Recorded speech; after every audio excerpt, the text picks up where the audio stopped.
Let's dive into something that fascinates a lot of folks. What actually happens to the human body in space? NASA's been digging into this for over 50 years, right? They really have.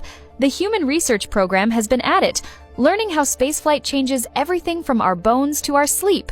What's wild is, they use all this to design safer spacecraft, smarter spacesuits, even meals and workouts for astronauts. It's kind of amazing to think how much planning goes into keeping astronauts healthy. They're not just floating around up there, they're part of a huge experiment. Exactly. And the results impact every mission. Each finding shapes not only how astronauts live in space, but also how we'll send people further away to the Moon, Mars, and places we can barely imagine right now. So, thinking about going beyond the space station, say, to Mars, I'm guessing the risks ramp up quite a bit?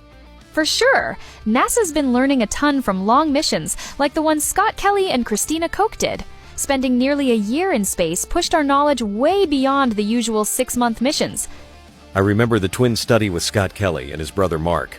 Having one in space and one on Earth, what did that teach NASA? That was such a unique opportunity. Comparing them showed how space changes everything, from genes to immune systems.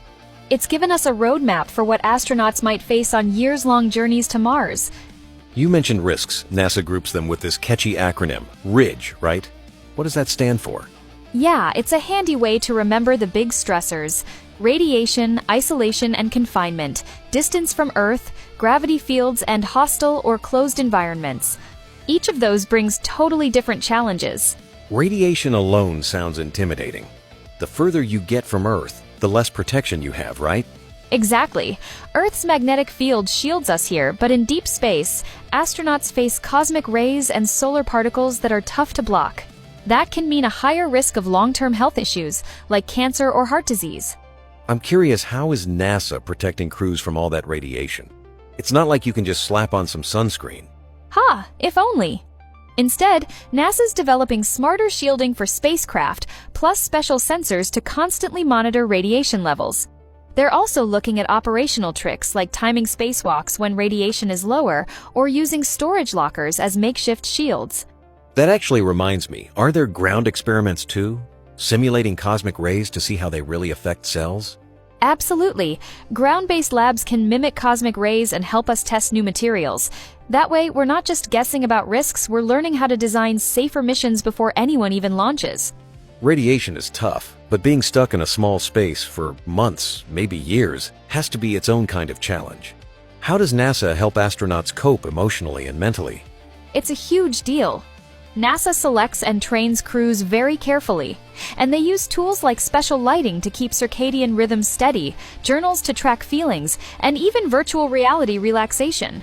Crew members garden and learn new skills to beat boredom and stay sharp. That's really creative. I heard they also use actigraphy to study sleep and even run self-tests for attention and fatigue. Exactly. Staying alert is vital. Plus, team dynamics are crucial, so NASA studies everything from privacy needs to cross-cultural communication, making sure astronauts are set for the ups and downs.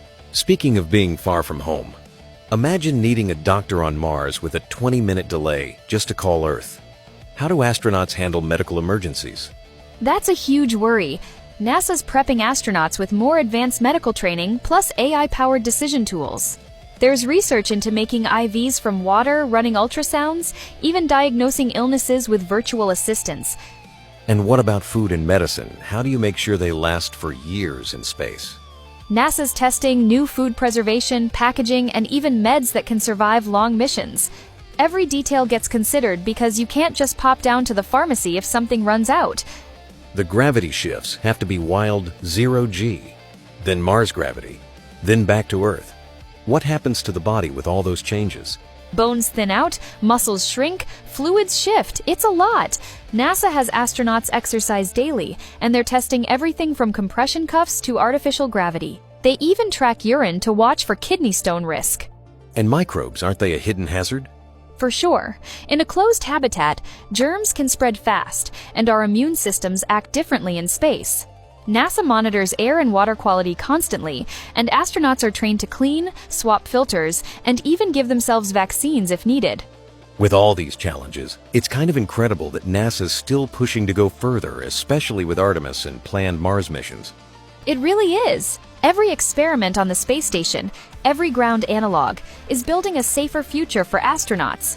With every mission, we get closer to sending people not just to visit, but to thrive on the Moon and Mars. Here's hoping all this research means that one day, space travel will feel a little less like science fiction and a lot more like real life. That's the dream.